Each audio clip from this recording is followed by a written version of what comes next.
আসসালামু আলাইকুম সুপ্রিয় শিক্ষার্থী বন্ধুরা, আশা করি সকলেই ভালো আছেন। তো এই পর্বে আমরা শিখব হচ্ছে আপনাদের অ্যাবস্ট্রাক্ট অ্যালজেব্রার চ্যাপ্টার 2E, এটা হচ্ছে সায়েন্স ভিউ পাবলিকেশনস, এবং তিতাস পাবলিকেশনস এর চ্যাপ্টার 5, যেটার নাম হচ্ছে সাইক্লিক গ্রুপ বা চক্র গ্রুপ।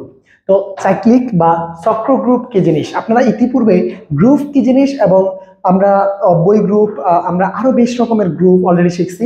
সাব গ্রুপ কি সেটাও শিখছি। এখন গ্রুপগুলোর মধ্যে একটা নির্দিষ্ট বৈশিষ্ট্য যদি আমরা খুঁজে পাই, তবে ওই গ্রুপটাকে আমরা বলবো হচ্ছে চক্র গ্রুপ। তো এখন এই চক্র গ্রুপের সংজ্ঞাটা কেমন সেটা একটু দেখে আসি, বা চক্র গ্রুপ কি জিনিস সেটা একটু আমরা বোঝার চেষ্টা করি। আসেন দেখেন, আমরা একবারে একটা উদাহরণ সাহায্যে বুঝি। আমরা বলছিলাম s equals to 1 - 1 i এবং -i, এই যে এই চারটা এককের ঘনমূল, চতুর্থমূল, রাইট? তো এই চতুর্থমূল চারটা নিয়ে এই s একটা সাধারণ গুণ প্রক্রিয়ায় গ্রুপ হোল্ড করে, অর্থাৎ এই s হচ্ছে সাধারণ গুণ প্রক্রিয়ায় একটা গ্রুপ।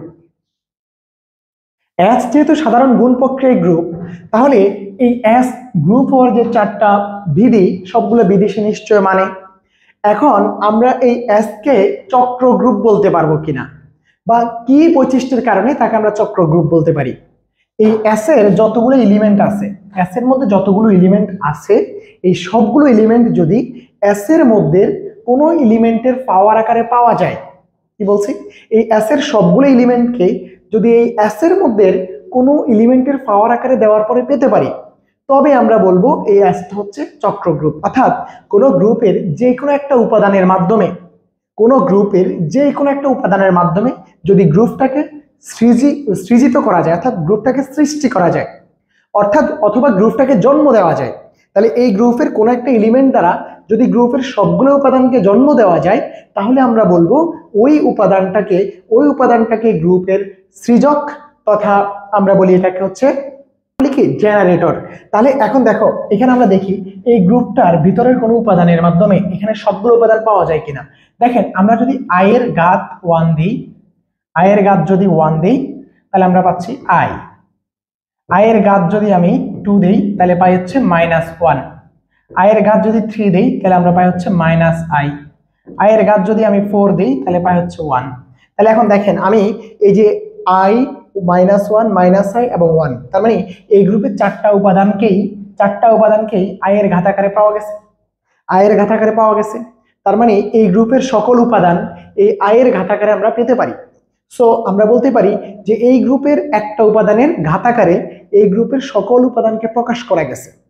তাহলে এই গ্রুপটাকে আমরা বলবো হচ্ছে চক্র গ্রুপ। তাহলে চক্র গ্রুপের সংজ্ঞা কি, যে জি একটা গ্রুপ, সাধারণ গুণ প্রক্রিয়ায় জি একটা গ্রুপ, এবং x belongs to g, যদি x equals to a to the power n হয়, এটার মানে কি? এটার মানে হচ্ছে যে জি গ্রুপের উপাদানগুলো হচ্ছে x, এখানে আমি ফরলও দিতে পারি, ফরল x belongs to g, অর্থাৎ g এর সকল উপাদান হচ্ছে x। তো এই x গুলোকে আমরা a to the power n আকারে প্রকাশ করতে পারি। যদি পারা যায়, তবে আমরা এই g কে বলবো হচ্ছে কি গ্রুপ, চক্র গ্রুপ। তবে আমরা জিকে কি বলবো? চক্র গ্রুপ। এবং এই এর মাধ্যমে যেহেতু সবগুলো উপাদান আসতেছে, দ্যাটস ওয়াই এ কে বলতেছি আমরা কি সৃজক তথা জেনারেটর। আর এটাকে প্রকাশ করা হয় যে G group equals to generate by A, অর্থাৎ এ এর মাধ্যমে যেটা সৃষ্টি হয়েছে বা এর মাধ্যমে যেটা জন্ম লাভ করছে। আশা করি আপনারা আমরা গ্রুপ চিনি। এখন এই গ্রুপটা চক্র গ্রুপ কখন হবে সেটা আশা করি আপনারা ক্লিয়ারলি বুঝে গেছেন। তাহলে আমরা কি বলতে পারি যে এই s এর জন্য s গ্রুপটা s equals to generate by i, এটা লেখা যায়। এখন এই একই গ্রুপের একটা গ্রুপের জেনারেটর একটা হইতে পারে, একাধিকও হইতে পারে। কিন্তু দেখেন, এই গ্রুপটাকে আমরা -i দিয়েও কিন্তু সৃষ্টি করতে পারি, -i এর পাওয়ার আকারেও কিন্তু এই সবগুলো উপাদান পাওয়া যায়। দ্যাটস আমরা বলতে পারি এই s এর জেনারেটর আরেকটা আছে, যেটা হচ্ছে i -i। তাহলে s এর জেনারেটর কয়টা আসলো? দুইটা আসলো। তার মানে কোনো গ্রুপের জেনারেটর এক হইতে পারে, একাধিকও হইতে পারে। তাহলে জেনারেটর কি জিনিস সেটা আশা করি বুঝছেন। জেনারেটর হচ্ছে যেই উপাদানের দ্বারা বা যেই উপাদান দিয়ে গ্রুপের সকল উপাদানকে বের করা যায়, যেই উপাদান দিয়ে বা যেই উপাদানের ঘাতাকারে গ্রুপের সকল উপাদানকে পাওয়া যায় সেই উপাদানটাকে গ্রুপের কি বলা হয়, জেনারেটর বলা হয়। এবং যদি এই ঘটনাটা ঘটানো যায় তবে সেই গ্রুপটাকে বলা হয় কি গ্রুপ, চক্র গ্রুপ বা সাইক্লিক গ্রুপ। আশা করি চক্র গ্রুপ কি জিনিস এটা বুঝে গেছেন। এখন আমরা চক্র গ্রুপের কিছু উপপাদ্য পড়ব। তো চক্র গ্রুপের এই যে এটা একটা গ্রুপ, রাইট? তো এই গ্রুপটার এটা একটা চক্র গ্রুপ, এই এসটা কি চক্র গ্রুপ। এখন আপনাকে আমি যদি বলি এই এস এর একটা সাব গ্রুপ হচ্ছে এইচ, এইচ হচ্ছে কত, এইচ হচ্ছে 1 এবং -1, এটা একটা গ্রুপ। এই এইচ 1 -1 এই এইচটাও কিন্তু সাধারণ গুণ প্রক্রিয়া একটা গ্রুপ, আমরা এটা আগের পর্বগুলোতে পড়ছি, সাব গ্রুপ পর্বে পড়ে আসছি। তাহলে এইটা একটা গ্রুপ, এটা তার একটা সাব গ্রুপ। তাহলে এই গ্রুপ এবং সাব গ্রুপের একটা বৈশিষ্ট্য আমরা এখন শিখবো, যেটা হচ্ছে থিওরি। তো আমরা থিওরিতে পড়বো হচ্ছে যে চক্র গ্রুপের উপগ্রুপগুলোও কিন্তু চক্র গ্রুপই হয়। তাহলে দেখেন এই যে এইটা হচ্ছে চক্র গ্রুপ, এই গ্রুপের উপগ্রুপ এইটা, তাহলে এই উপগ্রুপটাও কি হবে, চক্র গ্রুপ হবে। সেটা আমরা কিভাবে দেখি, এই যে এখানে দেখেন এটাকে আমরা লিখতে পারি 1 এর পাওয়ার যদি 1 দিই তাহলে 1 পাওয়া যায়, 1 এর পাওয়ার যদি 2 দিই তাহলেও কিন্তু 1 পাওয়া যায়। এখন এই -1 কখন পাওয়া যাবে, দেখেন -1 কিন্তু 1 এর পাওয়ার কোনো কিছু দিয়েই পাওয়া যাবে না। তাহলে আমরা -1 কে একটু চেক করি, -1 এর পাওয়ার যদি আমরা 1 দেই তাহলে পাওয়া যাবে -1, -1 এর পাওয়ার যদি আমরা 2 দেই তাহলে পাবো হচ্ছে 1। দেখেন এই যে -1 এর ঘাতাকারে দিয়ে আমি এই গ্রুপের সবগুলো উপাদান পেয়ে গেছি। তাহলে এই গ্রুপের জেনারেটরকে, এই এইচ এর জেনারেটর হচ্ছে -1, তাহলে আমরা লিখতে পারি এইচ জেনারেট -1। তাহলে দেখেন এই যে এটা হচ্ছে একটা গ্রুপ, এটা হচ্ছে তার সাব গ্রুপ। তাহলে গ্রুপের যে সাব গ্রুপ চক্র গ্রুপ, এটা এই চক্র গ্রুপ সাব গ্রুপ হচ্ছে এইচ। তাহলে চক্র গ্রুপের সাব গ্রুপটাও কি, সাব গ্রুপটাও চক্র গ্রুপ। এই জিনিসটাই আমরা এখন থিওরিতে শিখবো।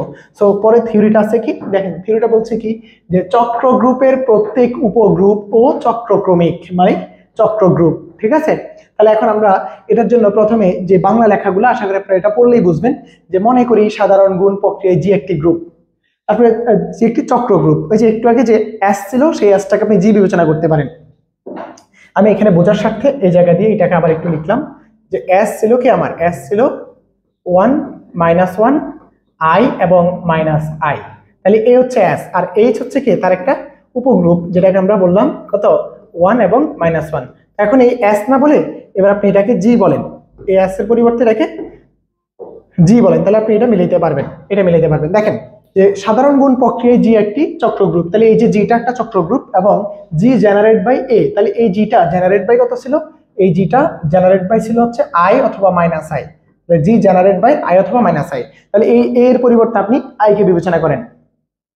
এবং যেহেতু সে চক্র গ্রুপ তার মানে সে তার একটা জেনারেটর থাকবে, তো জেনারেটরটা আমরা ধরে নিলাম এ। তো অর্থাৎ এক্স যদি জি এর উপাদান হয়, এক্স যদি জি এর উপাদান হয় তাহলে কোনো একটি পূর্ণ সংখ্যা এম থাকবে, কোনো একটি পূর্ণ সংখ্যা এম অবশ্যই থাকবে যেন x equals to a to the power m. কেন, কারণ আমরা যেহেতু একে জেনারেটর ধরেই নিচ্ছি, একে যেহেতু জেনারেটর ধরেই নিছি তার মানে এর ঘাতাকারে আমি একটা পূর্ণ সংখ্যা দিলে অবশ্যই এই জি গ্রুপের সকল উপাদান পাবো, তাই না? তাহলে এর ঘাত এম দিলে পাবো একটা, এর ঘাত m+1 দিলে আরেকটা, তো এরকম অবশ্যই আমরা যে এক্স ধরে নিছি যে এক্সটা এম এর এমন একটা পূর্ণ সংখ্যা এম থাকবে যেন সেটা এর ঘাতে দিলে এক্স কে পাওয়া যায়, যেহেতু সে জেনারেটর। জেনারেটরের ব্যাখ্যা আমরা আগের জিনিসটাতে পড়ে আসছি যে এই যে আই দিয়ে আমি এখানে যতগুলো আছে সবগুলাকে পেতে পারি, রাইট? তার মানে এই যে এরা সবাই হচ্ছে এক্স, এরা সবাই হচ্ছে কি এক্স, এটা হচ্ছে আই হচ্ছে এ। তাহলে এখন এই এর পাওয়ারে আমি বিভিন্ন রাশি দিয়ে কি এগুলো সবগুলো একটু আগে পেয়েছিলাম না, একটু আগে আপনি সেটা দেখছেন। তার মানে আমরা কি বলছি, এই যে জি গ্রুপের উপাদানগুলো হচ্ছে এক্স, এই এক্স গুলোকে আমরা পেতে পারি এর ঘাতাকারে কিছু একটা দিয়ে, সেই ঘাতাকারে যে কিছু একটা দিব সেই জিনিসটাকে আমরা এম ধরে নিচ্ছি। এম বলতে যে কোনো পূর্ণ সংখ্যা আর কি। তারপরে দেখেন আরো মনে করি জি একটি উপগ্রুপ, জি এর একটি উপগ্রুপ এইচ, যেমন এই যে এটা হচ্ছে জি এর একটা উপগ্রুপ। প্রমাণ করতে হবে এই গ্রুপটা চক্রক্রমিক। তো চক্রক্রমিক প্রমাণ করতে হলে আমাদের কি দেখাতে হবে, যে এই গ্রুপের একটা উপাদানের ঘাতাকারে এই সবগুলো উপাদান পাওয়া যায়, এটাই তো দেখাতে হবে। তাহলে এখন আমরা এই জিনিসটা এখানে শো করব বা এই জিনিসটা এখানে দেখানোর চেষ্টা করব যে এই গ্রুপে এইচ এর মধ্যে যে উপাদানগুলো আছে তাদের যে কোনো একটার ঘাতাকারে ওই এইচ এর সবগুলো উপাদানকে পাওয়া যেতে পারে। এই জিনিসটা আমরা এখন দেখাবো। তো এখন একটু খেয়াল করি আমাদের এই যে জি গ্রুপটার মূলত উপগ্রুপ কয় প্রকার, উপগ্রুপ হচ্ছে তিনটা উপগ্রুপ হয়। এটা হচ্ছে প্রকৃত আর এটা হচ্ছে অপ্রকৃত। এখন প্রকৃত আর অপ্রকৃত মানে কি, মূলত দুইটা, এই দুটার মধ্যে আবার একটা ভাগ আছে, অর্থাৎ যে জি একটা গ্রুপ, এই গ্রুপটা সে নিজে তার একটা সাবগ্রুপ, জি নিজে তার সাবগ্রুপ, তাহলে ওই নিচে যে সাবগ্রুপ সেটা কিন্তু প্রকৃত সাবগ্রুপ না। আবার এই জি এর যে আইডেন্টিটি এলিমেন্ট, এই আইডেন্টিটি এলিমেন্টও একটা সাবগ্রুপ। তাহলে আইডেন্টিটি এলিমেন্টও একটা গ্রুপ এবং জি নিজে নিজের একটা সাবগ্রুপ। তাহলে এই যে এই দুইটা গ্রুপকে বলা হয় জি এর অপকৃত সাবগ্রুপ বা ইমপ্রপার সাবগ্রুপ। ঠিক আছে, তাহলে এটা হচ্ছে কি ইমপ্রপার সাবগ্রুপ। তাহলে এইটা জি নিজে এবং আইডেন্টিটি এলিমেন্ট নিয়ে যে গ্রুপ, এই দুটা গ্রুপকে বলা হয় ইমপ্রপার সাবগ্রুপ। এর মধ্যে এই ই যুক্ত যে গ্রুপ, এটাকে বলা হয় ট্রিভিয়াল সাবগ্রুপ। তাহলে এটা হচ্ছে ট্রিভিয়াল, এটা হচ্ছে ইমপ্রপার, এই দুটোই ইমপ্রপার আবার কি কি, ইমপ্রপার হচ্ছে ট্রিভিয়াল একটা ভাগ আছে ইমপ্রপারের মধ্যে, আর এই দুটো ব্যতীত যা আছে সবাই কি প্রপার বা প্রকৃত সাবগ্রুপ বা প্রকৃত উপগ্রুপ। এখন দেখেন আমরা এখানে ব্যাখ্যাটা লিখতে হবে এইভাবে যে যদি জি এর অপকৃত উপগ্রুপ, এই যে দুইটা অপকৃত উপগ্রুপ জি নিজে এবং আইডেন্টিটি এলিমেন্ট, এই দুটা গ্রুপ যদি আমরা এইচ বিবেচনা করি, এইচ তো একটা উপগ্রুপ, তো এইচ যদি একটা অপকৃত উপগ্রুপ হয় তাহলে এইটাকে আর এটাকে নির্দেশ করবে। তো এই দুটা তো অবশ্যই কি, অবশ্যই এই দুটা চক্রক্রমিক। কেন? কারণ যেহেতু চক্রক্রমিক গ্রুপ আমরা ধরে নিছি, তাহলে এই যে চক্রক্রমিক গ্রুপ জি, তার মানে আমরা এখানে কি বলতে পারি যে যদি এইচ জি এর কোনো অপকৃত উপগ্রুপ হয়, অর্থাৎ এইচ জি এবং এই আইডেন্টিটি এলিমেন্টের গ্রুপটা হয়, তাহলে আমরা বলতে পারি যে জি এবং ই গ্রুপ দুটি অবশ্যই চক্রক্রমিক। এই কথা আমরা বলে দিতে পারি। ঠিক আছে, এই কথা বলে দিব। তারপরে আমরা এখন ধরে নিব এইচ হচ্ছে জি এর কোনো প্রকৃত সাবগ্রুপ বা প্রকৃত উপগ্রুপ। তাহলে এখন আমরা ধরবো কি, এই জিনিসটা পুরোটা বোঝার পরে আমরা এখন এইটা দেখাবো, এটা লিখে দিব যে যদি এইচ এখানে লেখাটা আছে, যদি এইচ জি এবং ই কে নির্দেশ করে, অর্থাৎ এইচ যদি জি এর অপকৃত উপগ্রুপ হয়, অপকৃত উপগ্রুপ কারা, জি নিজে নিজের অপকৃত উপগ্রুপ এবং আইডেন্টিটি এলিমেন্ট যুক্ত যে গ্রুপ সেটা হচ্ছে তার অপকৃত উপগ্রুপ। তাহলে এই দুটো হচ্ছে জি এর অপকৃত উপগ্রুপ। তাহলে এই দুটো যদি এইচ হয়, এইচ যদি এই দুটো উপগ্রুপকে নির্দেশ করে, তাহলে নিশ্চয়ই এই দুটো চক্রক্রমিক, কারণ জি তো নিজেই চক্রক্রমিক। আর আইডেন্টিটি এলিমেন্ট দেখেন ই, এর পাওয়ার আপনি যাই দিবেন ই আসবে, এর পাওয়ার যাই দিবেন ই আসবে, তো এটা চক্রক্রমিক। তাহলে স্পষ্টত জি এবং ই চক্রক্রমিক, এই কথা আমরা বলে দিতে পারি। এখন আমরা ধরি এইচ হচ্ছে জি এর একটি অপকৃত উপগ্রুপ। তাহলে ধরি এইচ হলো, আচ্ছা সরি, এইচ হলো জি এর একটি, এইচ হলো জি এর প্রকৃত উপগ্রুপ। ঠিক আছে, এখন দেখো এইচ যদি জি এর প্রকৃত উপগ্রুপ হয়, এইচ এর সকল উপাদান কি জি এর মধ্যে আছে না? কারণ উপগ্রুপ তো গ্রুপের অংশ, উপগ্রুপ তো গ্রুপের অংশ। তাহলে এইচ যদি জি এর প্রকৃত উপগ্রুপ হয়, তাহলে উপগ্রুপ, তাহলে এইচ এর সকল উপাদান জি এ বিদ্যমান। ঠিক আছে, তাহলে ধরি a to the power p belongs to h, a to the power p একটা উপাদান যেটা h এর মধ্যে আছে, আমরা ধরে নিছি, যেখানে এই p হচ্ছে সর্বনিম্ন ধনাত্মক পূর্ণ সংখ্যা, p হচ্ছে কি সর্বনিম্ন ধনাত্মক পূর্ণ সংখ্যা। তাহলে এখানে আমরা লিখে দিই যেখানে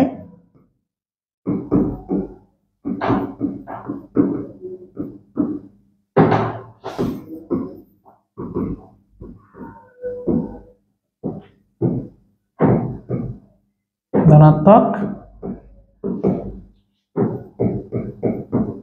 পূর্ণ সংখ্যা। এখন যদি a to the power n belongs to h হয়, a to the power n যদি h এর মধ্যে থাকে, a to the power n belongs to h, এই that implies what, that implies n is greater than p, কারণ p হচ্ছে আমরা ধরে নিয়েছি কি সর্বনিম্ন পূর্ণ সংখ্যা, যেখানে a to the power p h এ আছে, যেখানে p হচ্ছে সর্বনিম্ন পূর্ণ সংখ্যা। এখন a to the power n ও যদি h এর মধ্যে থাকে, তাহলে n অবশ্যই p এর চাইতে বড় হইতে হবে। আশা করি বুঝতে পারছেন। তাহলে এখন ভাগ প্রক্রিয়া অনুসারে আমরা কি লিখতে পারি, ভাগ প্রক্রিয়া অনুসারে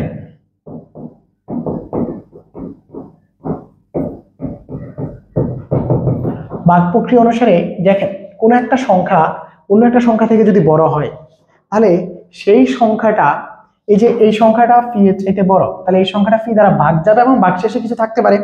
ঠিক আছে, তাহলে এখন এখানে একটু আমরা এইটা বলে দিই যে ভাগ প্রক্রিয়া অনুসারে আমরা কি লিখতে পারি, n equals to phi Q plus r remainder. এটা কিভাবে আসছে দেখেন ভাই, n বড় ফি ছোট, তো আমি ধরেন n নিলাম 9 আর ফি নিলাম ধরেন 7, তাহলে এখন দেখেন এই যে, অথবা আমি ফি নিলাম ধরেন 2, ফি নিলাম 2, তাহলে এখন ফি যদি 2 হয় n যদি 9 হয় তাহলে আমরা 9 কে 2 দিয়ে ভাগ করলে এখানে আসবে 8, এখানে আসবে 4, তাহলে আমরা এখান থেকে লিখতে পারি 1। তাই এখান থেকে দেখেন 9 ইকুয়ালস টু কি লেখা যায়, 9 ইকুয়ালস টু লেখা যায় 4 ইনটু 2 প্লাস 1, তাই না? তাহলে এই যে এটা হচ্ছে আমাদের কিউ, এটা হচ্ছে আমাদের 2 আর এটা হচ্ছে আমাদের আর। তাহলে কোন একটা সংখ্যা এই যে এই 9টা 9 ইজ গ্রেটার দেন 2, এটার মানে হচ্ছে 9 ইকুয়ালস টু 4 ইনটু 2 প্লাস 1, অর্থাৎ কোন একটা সংখ্যা যেটা n is greater than phi, that means আমরা লিখতে পারি n equals to phi Q plus R. এটা হচ্ছে ভাগ প্রক্রিয়া। ঠিক আছে, তো এই ভাগ প্রক্রিয়াটা আপনারা 9 10 ছোটকালে শিখে আসছেন, সো ভাগ প্রক্রিয়া অনুসারে এটা লিখতে পারছি। এবং দেখেন এই আরটা কখনোই কিন্তু 2 এর চাইতে বড় হইতে পারবে না, 2 এর সমান হইতে পারবে না, কারণ 2 এর চাইতে বড় যদি এটা হইতো তাহলে অবশ্যই 2 দিয়ে এটা ভাগ যেত, সো 2 এর চাইতে বড় হইতে পারে না। তার মানে আমরা এখান থেকে বলে দিতে পারি যে R less than P greater or equal 0। এটা একটু ভাষা দিয়ে লিখে দিতে হবে, আর 0 থেকে বড় অথবা 0 এর সমান এবং পি এর চাইতে ছোট। ঠিক আছে, তো এখন এখান থেকে আমরা লিখতে পারি, যে বা r equals to n minus pq। তো এখন আমরা একটু দেখি যে এখন e to the power n belongs to h এবং e to the power phi belongs to h, that implies e to the power phi whole to the power minus q belongs to কিন্তু h। কেন? কারণ h একটা group. কারণ কি? কারণ h একটা group. তো h যদি গ্রুপ হয় তাহলে h এর মধ্যে তো e to the power phi আছে, তাহলে e to the power phi যদি h এর মধ্যে থাকে, e to the power phi এর সাথে e to the power q টাও h এর মধ্যে থাকবে। কিভাবে দেখেন, এটাকে লেখা যায় কি e to the power, এটাকে লেখা যায় e to the power phi e to the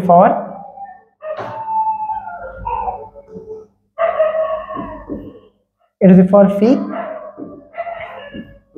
minus q, right? এটা তো, তো এই জিনিসটাকে লেখা যায় যে e to the power minus p q. তো এটা লেখা যায়। এখন এই যে দেখেন e to the power phi h এ আছে, তাহলে এটা দ্বারা কি বোঝায় e to the power phi whole to the power minus q h এ আছে। কারণ কি? কারণ হচ্ছে এই যে মাইনাস কিউটা এটা তো একটা পূর্ণ সংখ্যা, কিউটা তো একটা পূর্ণ সংখ্যা, তাহলে কোনো একটা উপাদান যদি h এর মধ্যে থাকে বা গ্রুপের মধ্যে থাকে তাহলে সেই গ্রুপের ওই উপাদানের যে কোনো পূর্ণসংখ্যক ঘাতক কিন্তু ওই গ্রুপের মধ্যে থাকবে।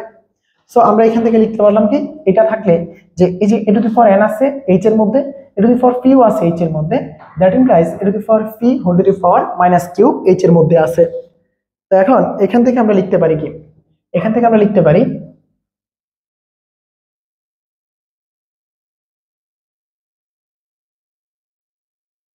এখন ক্লোজার ল বা আবদ্ধতার বিধি অনুসারে e to the power n compose e to the power phi whole to the power minus q belongs to h। আশা করি এটা বুঝছেন।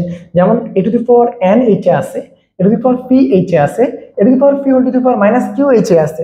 তাহলে এখন কি ক্লোজার ল অনুসারে এগুলো তো সবগুলো যেহেতু h এ আছে, h এর যেগুলো দুটো উপাদানের কম্পোজটাও কি h এর মধ্যে থাকবে, তাহলে এই জিনিসটা আমরা লিখতে পারি।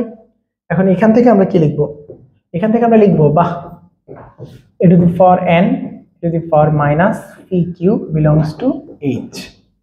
তাহলে এখান থেকে লেখা যায় বা e to the power বানা লিখে দ্যাট ইমপ্লাইজ দেই, হ্যাঁ, তাহলে e to the power n minus phi q belongs to h। এই যে n minus phi q সমান কি, n minus phi q সমান r, that implies e to the power r belongs to h।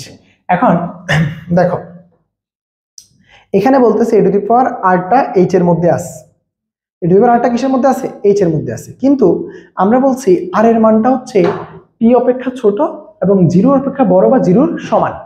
তো আর এর মান 0 অপেক্ষা বড় বা 0 সমান কিন্তু ফি অপেক্ষা ছোট। আমরা আবার উপরে বলে আসছি যে ফি হলো সর্বনিম্ন ধনাত্মক পূর্ণ সংখ্যা, তাহলে এ to the power fee H এর মধ্যে আছে, যেখানে ফিটা হচ্ছে সর্বনিম্ন ধনাত্মক পূর্ণ সংখ্যা, তার মানে ধনাত্মক পূর্ণ সংখ্যা সর্বনিম্নটা কে 1।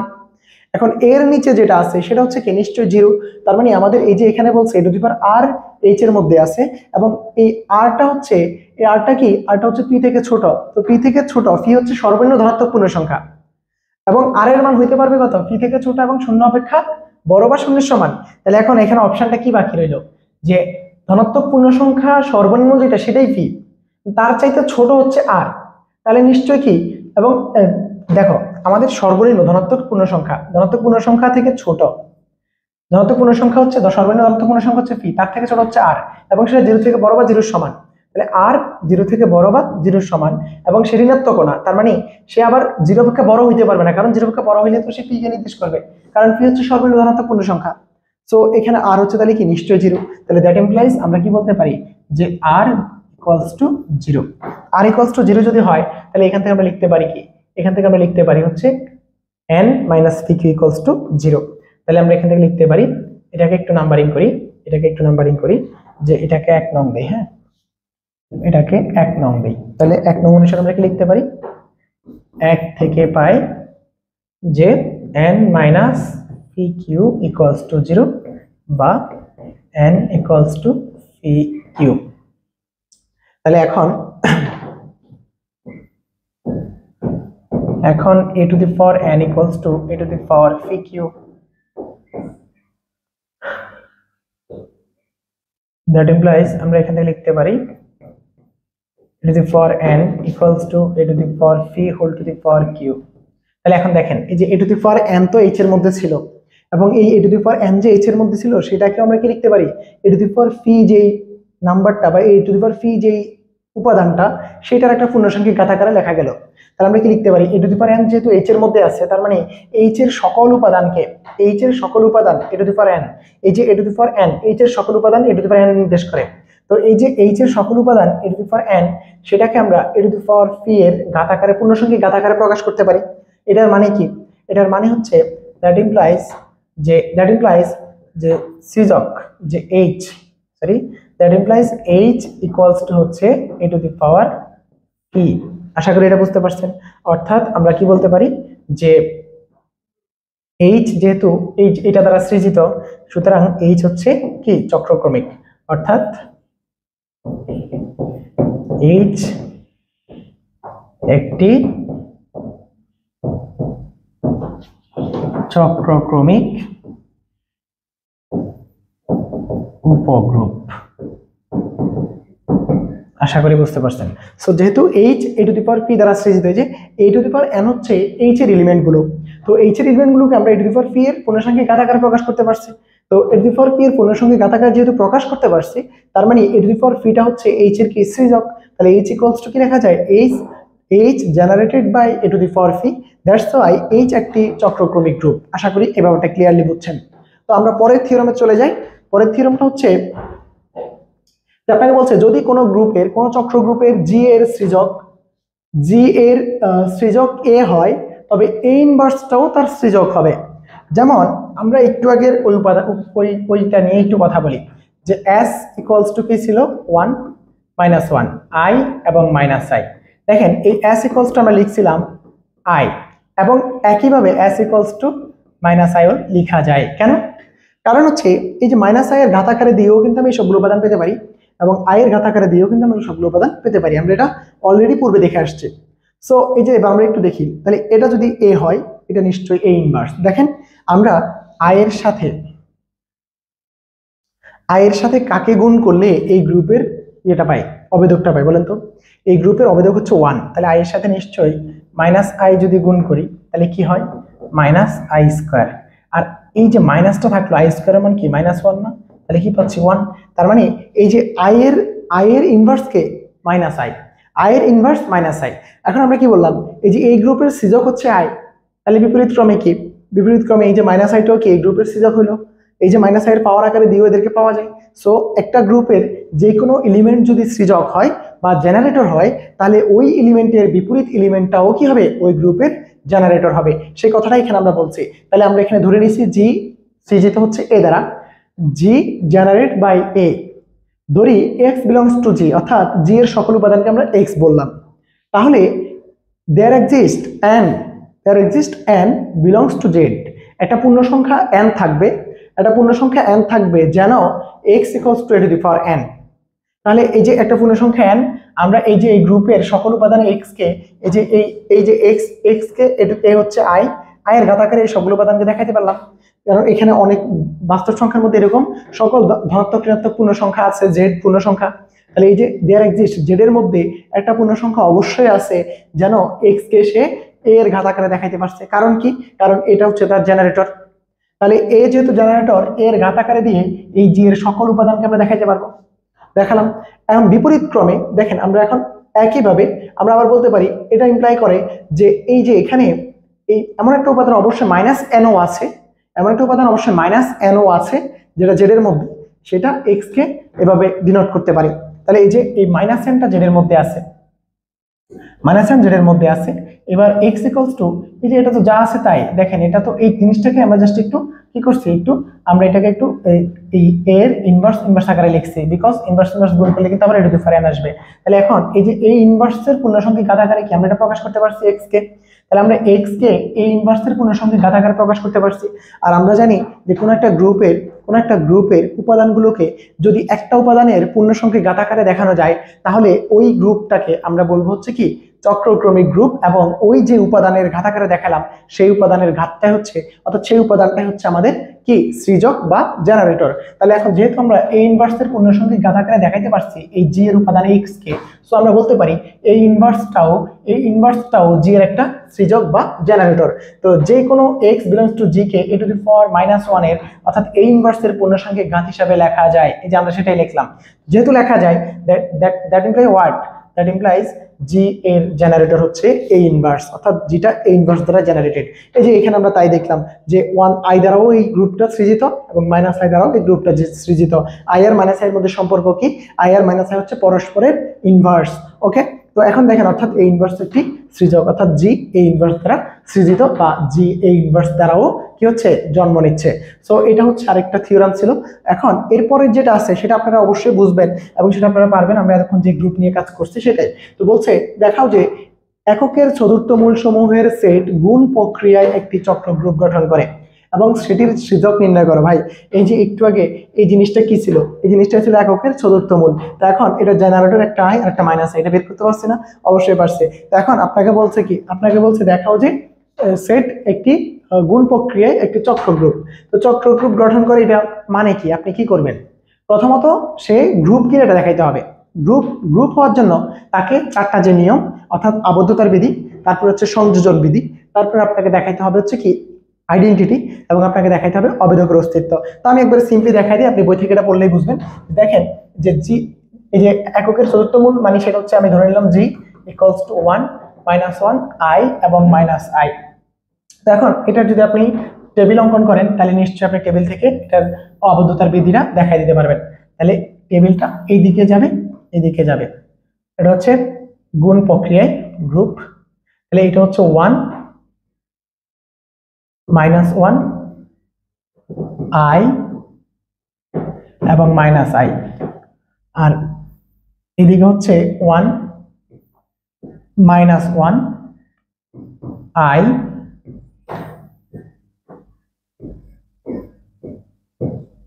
এবং মাইনাস আই। দেখো আমরা এখন এই যে এখানে গুণটা যদি করি, 1 1 গুণ করলে 1, 1 গুণ করলে -1, 1 আর আই গুণ করলে হচ্ছে আই, 1 আর মাইনাস আই গুণ করলে মাইনাস আই। -1 দিয়ে 1 গুণ করলে -1, -1 দিয়ে -1 কে গুণ করলে 1, -1 দিয়ে আই কে গুণ করলে মাইনাস আই, এবং -1 দিয়ে মাইনাস আই কে গুণ করলে কত হয়? শুধু আই। তারপরে আই দ্বারা 1 কে গুণ করলে আই, আই দ্বারা -1 কে গুণ করলে মাইনাস আই, আই দ্বারা আই কে গুণ করলে আই স্কয়ার তথা -1, আই দ্বারা মাইনাস আই কে গুণ করলে মাইনাস আই স্কয়ার তথা শুধু 1। এবার দেখেন মাইনাস আই দ্বারা 1 কে গুণ করলে মাইনাস আই, মাইনাস আই দ্বারা -1 কে গুণ করলে কত হয়? মাইনাস আই দ্বারা -1 কে গুণ করলে -1 প্লাস আই, তারপর মাইনাস আই দ্বারা আই কে গুণ করলে minus I square, that means 1। তারপরে মাইনাস আই দ্বারা মাইনাস আই কে গুণ করলে শুধু আই স্কোয়ার মানে হচ্ছে -1। এখন দেখেন এই টেবিলের মধ্যে এমন কোন এলিমেন্ট কি আসছে যেটা এই সেটের মধ্যে নাই? অবশ্যই আপনি এমন কোন এলিমেন্ট পান নাই যেটা এই সেটের মধ্যে নাই। যেহেতু এই সেটের মধ্যে সকল উপাদানই আমরা পাচ্ছি, এই যে এরা সবাই সবাই গুণ করছে, তার মানে সবগুলা প্রোডাক্ট, অর্থাৎ এখানে যে কোনো দুটো এলিমেন্টের গুণফল এই গ্রুপের মধ্যেই আছে। সো এটা আবদ্ধতার বিধি মেনে চলে। তারপরে আপনি দেখেন এই যে এই ওয়ানটা গুণ প্রক্রিয়ায় কি অবেদক, যেহেতু ওয়ান এই গ্রুপের মধ্যে আছে, তাহলে আমরা বলতে পারি যে সে অবেদকের অস্তিত্ব বিধি মেনে চলে। এবং আপনি দেখেন প্রত্যেকটা উপাদানের বিপরীত উপাদান আপনি খুঁজে পাবেন। যে অবেদকের সাথে অবেদক পাইতে চাই, তাহলে আমি ওয়ানের সাথে, ওয়ান তো অবেদকই, তাহলে ওয়ানের সাথে ওয়ান গুণ করলেই ওয়ান পাচ্ছি। -1 সাথে -1 গুণ করলেই আমি ওয়ান পাচ্ছি। তাহলে এই -1 অবেদক ইনভার্স কে -1। আবার দেখেন আই এর সাথে -i গুণ করলে আমরা কি পাচ্ছি? আমরা পাচ্ছি 1। তার মানে -i হচ্ছে i এর ইনভার্স। আবার -i এর সাথে i গুণ করলে আমরা পাচ্ছি 1। তার মানে -i এর ইনভার্স কি? আবার i। তার মানে এদের প্রত্যেকটার ইনভার্স কিন্তু এই গ্রুপের মধ্যেই আছে এবং অবেদকও আছে। বিপরীত অস্তিত্ব বা সংযোজন বিধি আপনি যে কোনো দুটা নেন, নিয়ে দেখবেন যে এদের গুণফলটাতে মানে প্রথম দুটা নেবেন আর পরে একটা নেবেন, ঠিক আছে, ইকুয়ালস টু আবার একটা পরে আবার দুটা নেবেন, দেখবেন যে দুটো আসলে একই জিনিস মিন করতেছে এখান থেকে।